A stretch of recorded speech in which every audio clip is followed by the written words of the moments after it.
আলামিন অন্য এক জায়গায় বলেছেন লিআসকুনা ইলাইহা, আমার আল্লাহ তাআলা এই নারীদেরকে সৃষ্টি করেছেন তার প্রধান কারণ হলো কোন পুরুষ যখন সারাটা দিন বাড়ি থেকে কাজ কাম করে, বাইরে থেকে কাজ কাম করে যখন বাড়ির ভিতরে আসবে, আল্লাহ তাআলা বলেন লিআসকুনা ইলাইহা, যাতে করে স্ত্রীদের কাছে যে তারা প্রশান্তি লাভ করতে পারে।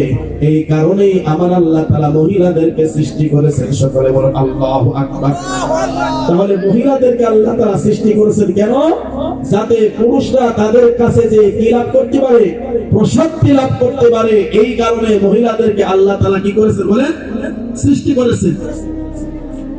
এখন দেখা যায় ভাই আমার বন্ধুগণ, আমার আল্লাহ তাআলা এই নারীদেরকে দিয়ে আল্লাহ তাআলা আমাদেরকে পরীক্ষা করবে।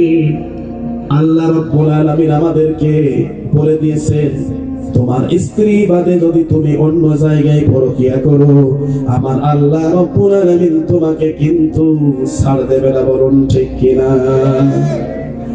ভাইরা আমার বন্ধুগণ, আমার আল্লাহ রাব্বুল আলামিন বলেছেন, তোমাদের একটা স্ত্রী ধরে রাখো। একটা স্ত্রী যদি তোমাদেরকে চাহিদা পূরণ না হয়, দুইটা স্ত্রী ধরে রাখতে পারবা। দুইটাও যদি না হয়, তিনটা রাখতে পারবা, চারটা পারবা। একসাথে করে চারটা স্ত্রী রাখা বৈধ করেছেন কে?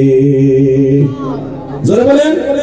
ফানকিহু মা ক্বাবালাকুম মিনান নিসাই মাসনা ওয়া সুলাসা ওয়া রুবা। আল্লাহু আকবার বলেন। আল্লাহ বলেন ফানকিহু মা ক্বাবালাকুম মিনান নিসা, তোমাদের যার খুশি তোমরা দুইটা বিবাহ করতে পারবা, তিনটা করতে পারবা, চারটা করতে পারবা। আর যদি তোমরা মনে করো যে তোমরা তাদের ভিতরে সমতা বন্টন করতে পারবা না, তাহলে একটা নিয়েই খুশি থাকতে হবে। বলুন ঠিক কিনা? তবু জিনার ধারে কাছেও কিন্তু যাওয়া যাবে না। ঠিক কিনা বলে? আল্লাহ রাব্বুল আলামিনের কাছে ইসলামে হলো বিবাহ সহজ। বলেন বিবাহ সহজ আর জিনা কঠিন। আল্লাহর নবীর জামানায়, সাহাবীদের জামানায় জিনা বড় কঠিন ছিল, কিন্তু বিবাহ খুব সহজ ছিল। এই কারণে তাদের জামানায় এইরকম বেহায়াপনা হয়নি। ঠিক না বলে? আজ আমরা বিবাহকে কঠিন করে ফেলেছি।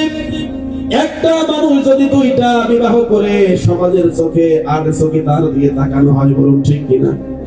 কিন্তু ওই মানুষটাই যদি জিনা করতো গোপনে গোপনে, তাহলে কেউ কিন্তু কোনো কথা বলতো না। বলুন ঠিক কিনা? কথা কয় না? নিজের স্ত্রীও কিছু বলতো না, অন্য জায়গায় পরকিয়া করে কিছু বলে না। কিন্তু যদি দুইটা বিবাহ করে মাথা গরম হয়ে যায়, ঠিক না বলেন? এটা হলো সেই জামানা। এটা ইহুদি খ্রিস্টানদের একটা চাল। তারা বিবাহ করে একটা কিন্তু রাত কাটায় 100টার কাছে। বলুন ঠিক কিনা? এটা হলো কুকুরের স্বভাব। বলুন ঠিক কিনা? এই জন্য আল্লাহ তাআলা বলেন জিনা বড় কঠিন, তোমরা জিনার খবরদার ধারে কাছেও যাবা না। বিবাহ একটা জায়গায় দুইটা করো, দুইটা জায়গায় তিনটা করো, তিনটাও যদি না হয় চারটা করো, কিন্তু জিনার কাছে যাওয়া যাবে না। বলুন ঠিক কিনা? কথা বলে না? জিনা করা যাবে? আল্লাহর নবী বলেছেন লা ইয়াসনি যানি ওয়া হুয়া মুমিন। সহিহ হাদিসের ভিতরে এসেছে, যদি কোনো ব্যক্তি জিনা করে, আল্লাহর নবী বলছেন যে লা ইয়াসনি যানি ওয়া হুয়া মুমিন, যদি কোনো ব্যক্তি জিনা করে তার ভিতরে ঈমান থাকে না, সে বেঈমান হয়ে যায়। সকলে বলুন নাউযুবিল্লাহ। এই অবস্থায় যদি জিনা করার অবস্থায় যদি আল্লাহ রাব্বুল আলামিন তাকে নিয়ে যান, মৃত্যু ঘটায় দেন, তার মৃত্যুটা হবে কুফরি মৃত্যু। সে যতই নামাজ পড়ুক না কেন, তার নামাজ আল্লাহর দরবারে কবুল হবে না।